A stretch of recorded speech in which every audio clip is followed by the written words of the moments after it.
Espiritu Santo. Amen. Hello mga kaderek, magandang hapon sa Pinas at magandang gabi sa aming sulok ng mundo. Claudius TV, aka Derek Ramsey. Ayan, mga kaderek, ito po yung kwarto ni Claudius TV. Ayan, mga kaderek, samahan niyo po kami sa aming paglalakbay patungo sa Clark, Pampanga sa Royce Hotel. Tara, samahan niyo po. Bye-bye!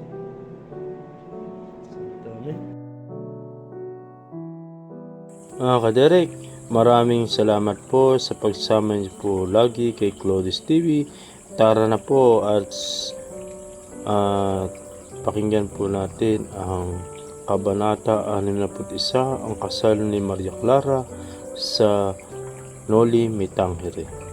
Masayang masaya si Kapitan Tiago, walang sino man ang nagtangkang umaresto o kumausap man lang sa kanya. Ang mga dati niyang kaibigan ay nagsipabalik na sa kanilang bahay at umalis na sa gusali ng pamahalaan. Ang Kapitang General ay gumawa ng isang utos na nag-aalis sa kanila sa serbisyo dahil hindi sila karapat-dapat na mamalagi sa mga pamahalaan. Kaya nasa Royce Hotel na po tayo. Nakabalik na rin si Kapitan Tinong sa kanyang bahay na masakit ang katawan at tuliro. Ang kanyang mukha ay namamaga samantalang ang kanyang braso, leeg, likod at manghita ay may mga latay. Malaki ang kanyang pinagbago. Hindi na siya nagsasalita o bumabati man lang sa kanyang pamilya. Hindi na siya lumalabas ng bahay sa pangambang matanong na naman. Maging si Don Primitibo ay walang magawa. Paniwalaan mo ako, pinsan, ang sabi niya. Hindi ko nasunog ang mga papeles mo sa tamang oras, ay tiyak nabitay ka na nila. Ipagpasalamat mo o ninyo na lamang na ginulpi ka nila. Ngunit kung sinunog ko ang buong bahay mo, marahil ay hindi na nakahawakan maging hibla ng iyong buhok. Ngunit ang nagawa ay nagawa na. Magpasalamat tayo sa Panginoon na wala ka sa isla ng Marianas upang magtanim ng kamote. Ang sinapit ni Kapitan Tinong ay hindi binaliwala ni Kapitan Tiago. Umaapaw ang kanyang kasiyahan, kaya't hindi niya batid kung kanino.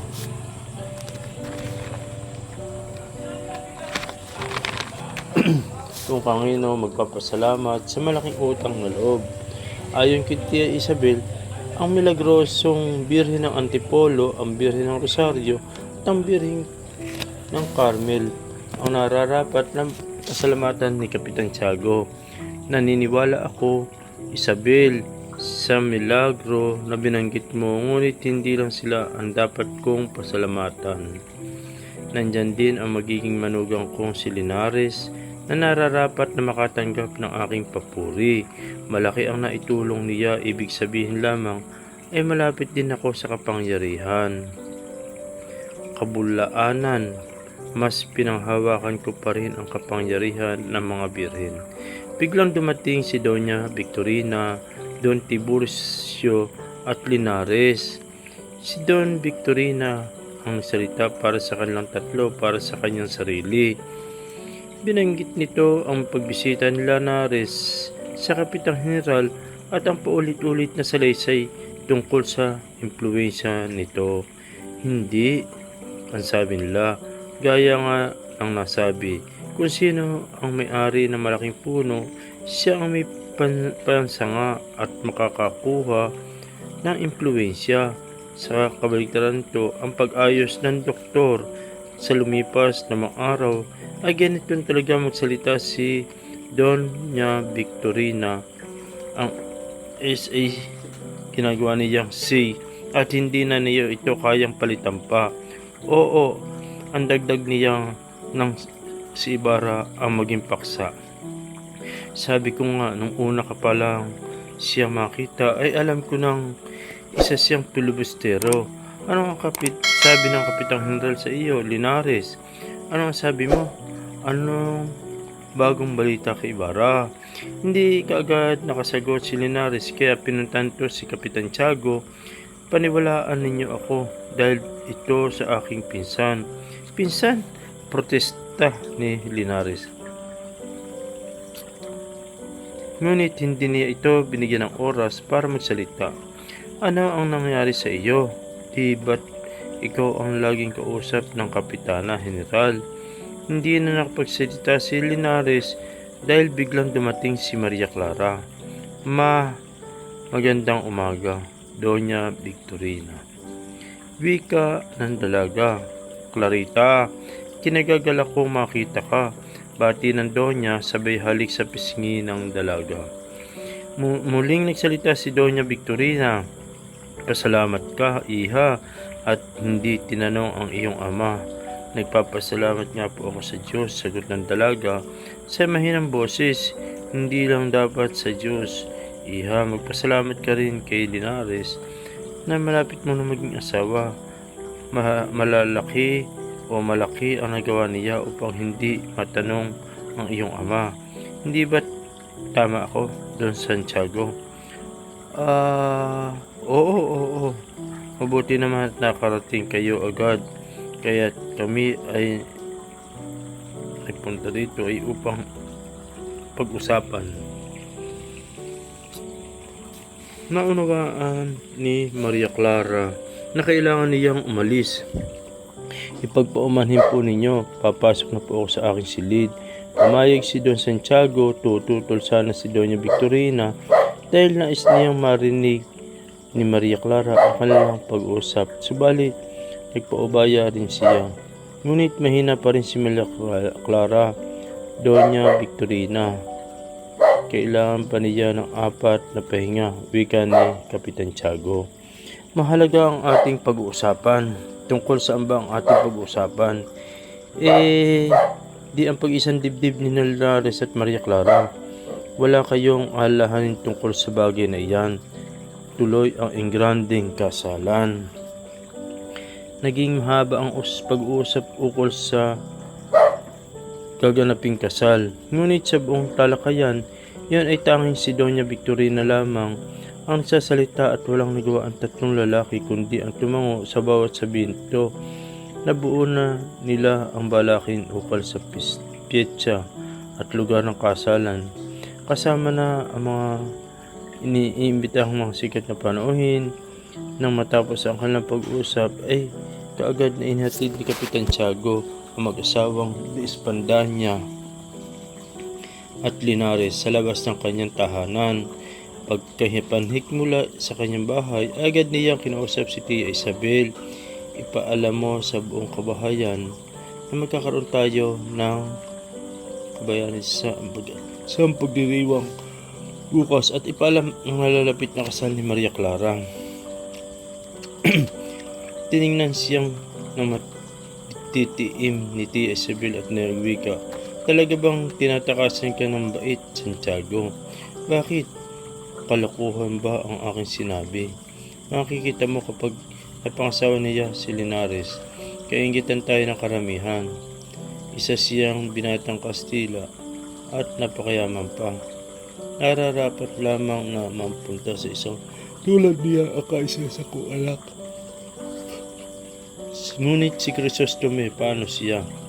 Hindi natin siya dapat intindihin. Sa isang binata lamang dapat mapunta ang aking anak. At iyon walang iba kundi si Linares. Nang 8 ng gabi ng sumunod na araw, napuno ang mga panauhin ang bahay ni Kapitan Tiago. Ito ay kinabibilangan ng mga mayayamang Kastila at may sinasabi sa lipunan, mga inchik na mga ngalakal at mga di pangkaraniwang katutubo. Ilan sa mga ito ay sina Padre Salvi, Padre Sibila at Teniente Guevara.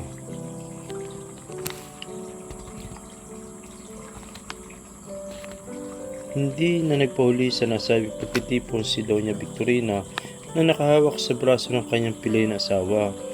Ang binatang si Linares naman ay sadyang nagpahuli sa pagdiriwang sapagkat naniniwala sila ang walang panauhin ay hindi dapat magpakita agad.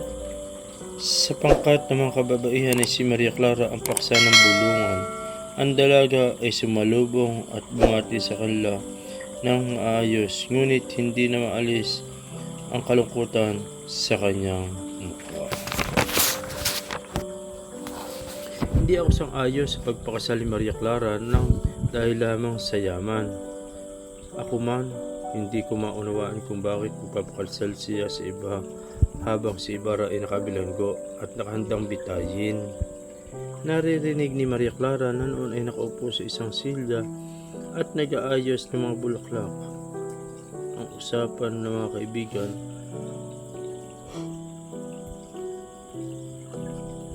kaya't nanginginig ang kanyang mga kamay, namumutla at makailang ulit na napakagat labi. Sa umpukan ng mga kalakihan,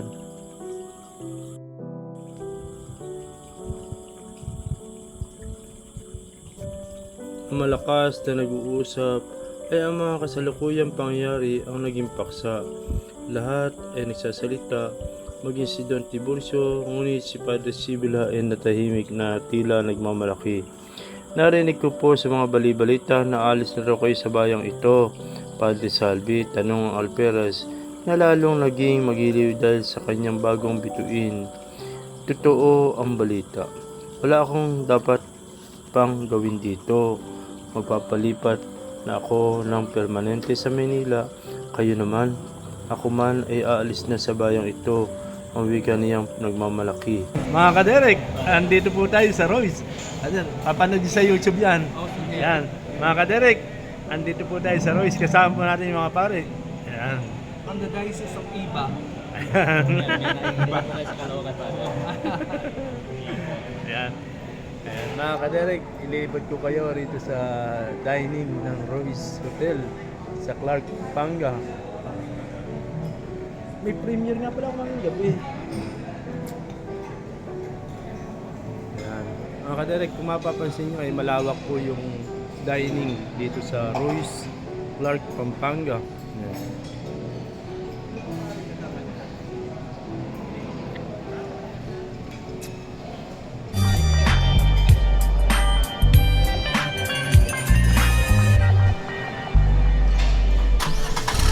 Oh my God! Wow! Wala na, finish na.